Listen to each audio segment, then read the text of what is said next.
Me voici arrivé à Phongkrom Temple, temple hindou, situé vraiment sur une colline au plein milieu du lac. Il y en a à gauche, il y en a à droite du lac. Un endroit accessible aussi seulement avec le pass Angkor Wat. Donc un temple particulier. Je m'attendais à quelque chose de plus ancien. Il y a une vache sacrée qui m'a accueilli. On dirait plutôt taureau. Le temple hindou qui est derrière le nouveau temple bouddhiste a une belle énergie. Je sens vraiment une belle puissance, comme si ça écartait mes épaules. Des temples de préparation. Et là on est tout en haut de la colline, avec un mur d'enceinte, avec... Ouais, vraiment l'endroit peut être plus que chouette. Apparemment l'entrée est interdite parce que tout est en travaux de consolidation.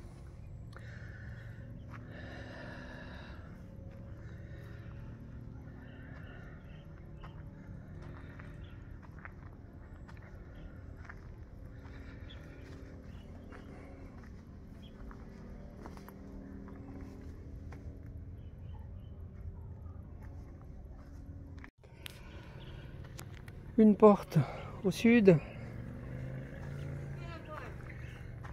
un chemin, je dirais presque de randonnée, en tous les cas de pèlerinage ou d'énergie. Donc une construction classique, mais belle.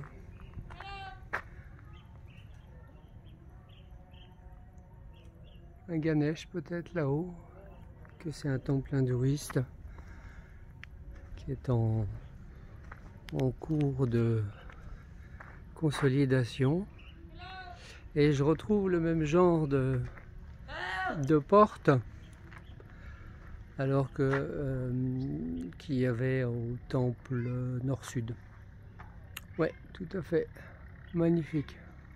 Là, je continue à sentir les énergies comme si ça élargissait ma poitrine. Alors physiquement, pour l'instant, je ne sens pas le chakra du cœur, mais énergétiquement, comme si j'avais fait de la musculation. Malgré tout ce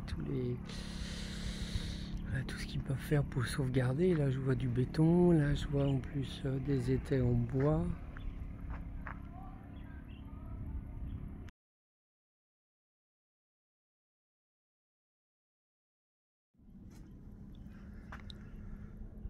Alors autant mes épaules ont l'impression d'être élargies, autant je me sens petit là.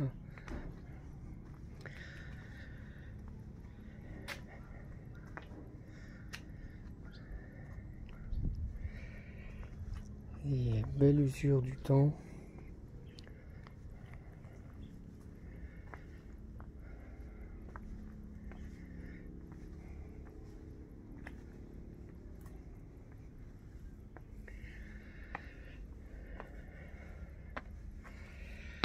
Voilà ce qui devait être comme l'hôtel,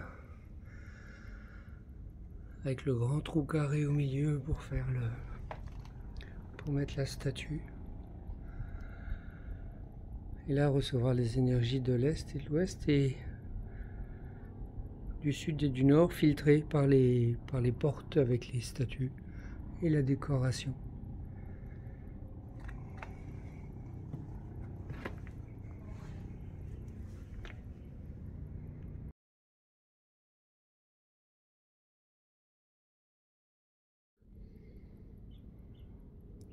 Là, je suis dans un des 3 grands temples au sommet du temple, justement.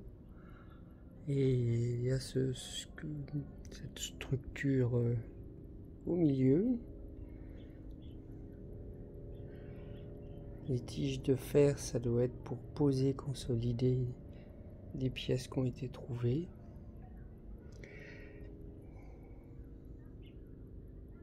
énergétiquement, c'est émouvant. C'est émouvant.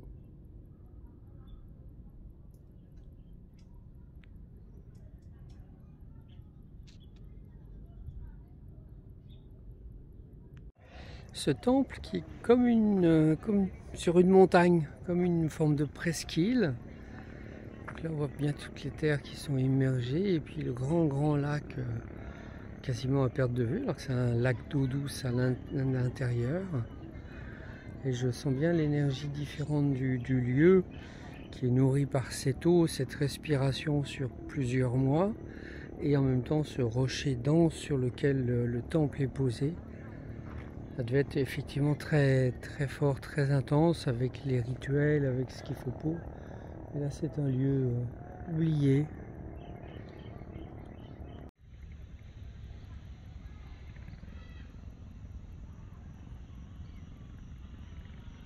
Ces terres immergées, c'est magnifique. Au niveau énergétique, ce temple ruiné, mais presque debout,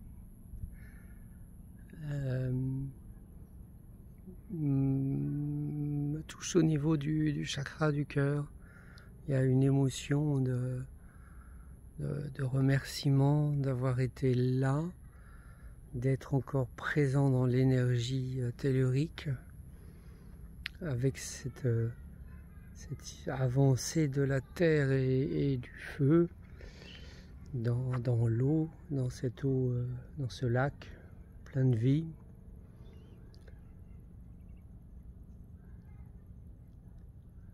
Oui, émouvant.